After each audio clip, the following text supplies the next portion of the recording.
నానా డబ్బు పంపండి ప్లీజ్. అమెరికాలో భారతీయ విద్యార్థుల పార్ట్ టైం కొలువులపై నిఘా.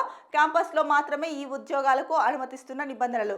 భయంతో కొలువులు మానేస్తున్న పరిస్థితి. ఫీజులకు, ఖర్చులకు తప్పని కటకట. క్యాంపస్ బయట పార్ట్ టైం ఉద్యోగాలు చేసే విద్యార్థులపై అమెరికా ఇమిగ్రేషన్ అధికారులు నిఘా పెట్టారు. ఎప్పుడు సోదాలు చేస్తారో తెలియదు. పట్టుబడితే వెనక్కి పంపిస్తారు. అందుకే కొద్ది నెలల వరకు ఉద్యోగం మానేస్తున్నా. ఇక నుంచి మీరే నెలవారీ ఖర్చులకు పంపించాలి అని చెప్పేసి టెక్సాస్‌లో ఎంఎస్ అవుతున్న కూకట్పల్లికి చెందిన ఓ విద్యార్థి తన తండ్రికి చెప్పిన విషయాన్ని ఇక్కడ ప్రస్తావించారు ముఖ్యంగా.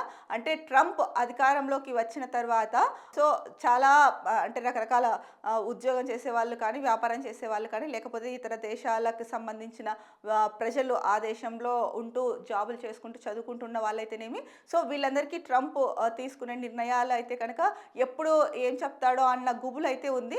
ఈ నేపథ్యంలోనే స్టూడెంట్స్ ఎవరైతే చాలామంది స్టూడెంట్స్ చదువుకోవడానికి అక్కడికి వెళ్తున్నారో వాళ్ళు పార్ట్ టైం ఉద్యోగం చేస్తూ వాళ్ళకు వాళ్ళ ఖర్చులకి తగ్గట్టు వాళ్ళే అక్కడ సంపాదించుకుంటారు. అయితే దీనిపైన కూడా ఇప్పుడు అమెరికా ప్రభుత్వం అయితే కనుక ఇప్పుడు ఈ పార్ట్ టైం జాబ్స్ పైన కూడా నిఘా పెట్టింది. అంటే క్యాంపస్‌లో మాత్రమే ఉద్యోగాలు చేసుకునేకి అనుమతిస్తున్నట్టు నిబంధనలు ఉన్నాయి అని చెప్పేసి చెప్తున్నారు. సో మరి అక్కడికి వెళ్ళి చదువుకుంటున్నారు. ఖర్చులు ఎక్కువగానే ఉంటాయి. సో కాబట్టి పార్ట్ టైం చేసి సంపాదించుకునేవాళ్ళు. ఇప్పుడు పేరెంట్స్ మీద డిపెండ్ అవ్వాల్సొస్తోంది. సో దానికి సంబంధించి ఇక్కడ ఇందాక మనం చూసుకున్నట్టు ఒక అబ్బాయి అంటే టెక్సాస్‌లో ఎంఎస్ చేస్తున్న ఒక అబ్బాయి వాళ్ళ నాన్నని అడిగేసి డబ్బులు పంపించమని అడిగినట్టు ఒక న్యూస్ అయితే కనుక ఇచ్చారు ఈనాడులో. మరి వీటిపైన ట్రంప్ కొంత ఆలోచిస్తే బాగుంటుంది. అంటే పార్ట్ టైం క్యాంపస్‌లోనే చేసుకోవడం అంటే అది అందరికీ కూడా అన్ని ఉద్యోగాలు ఉండాలి కదా! పార్ట్ టైం చేసుకోవడానికి క్యాంపస్‌లో కూడా. మరి దీనిపైన అంటే ఇది ఒక్క భారతదేశం మీదే కాదు ఎఫెక్టు.